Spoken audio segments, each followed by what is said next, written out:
Natikman mo na ba? Ang affordable price at authentic na Iloilos batchoy na to sa may Taguig City. Dahil dito nga guys, hanggang 70 pesos mo ay makakatikim ka na ng authentic Iloilos batchoy. At masasabi kong sabaw pa lang ay pangdiinan na. Dahil pinapakuluan nila ito ng may buto-buto. At masasabi mong authentic to dahil Tatay Toto ay taga Iloilo. Tuto ang tawag sa akin dito, Toto. sir. Kasi Ilonggo, Tuto talaga. Toto.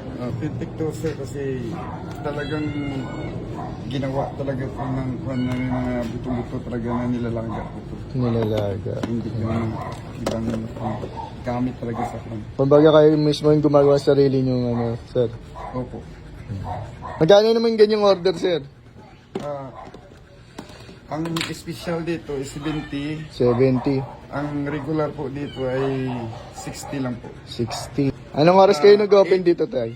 8 to 8. 8 to 8. Araw-araw open to, tay? Opo, sir. Ang Sunday namin, nag 10 to 8 lang ang Sunday kasi nag-pang kami.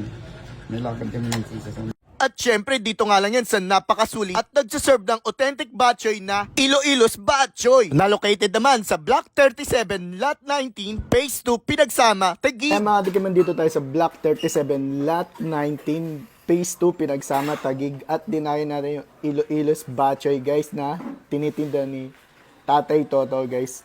Talaga Iloilo talaga siya. Kaya masasabi natin authentic tong Iloilos batchoy niya, guys. Yan. Kita nyo naman do, 70 pesos lang yung ganda na, ka-overload. Aba, yung egg nga pala dito, upon request, depende sa trip nyo. Pwedeng fresh egg or nilagang itlog. Ito, ni-request ko, fresh egg. So yun, guys, nag-open nga pala to Iloilos batchoy mula 8 a.m. hanggang 8 p.m. Monday hanggang Saturday. So, tikman na natin to. Subukan natin kung talagang authentic yung batchoy niya dito. Maganda dito, may chicharon pa, guys, yan. Bayan, may laman pa ng karne talaga. May dugo. Tikman na natin, sabaw muna. Sabaw pa lang talaga. Authentic na. Panalong-panalo sa 70 pesos to. Ang ganda talaga sa batchoy yung fresh egg. Para sa akin, tikman na natin ulit. Yan.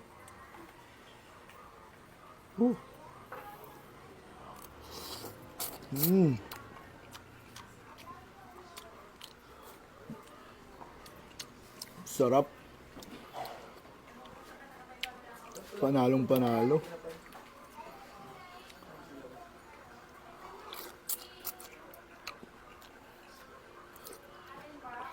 Sabaw pa lang talaga, pangdiinan na, guys.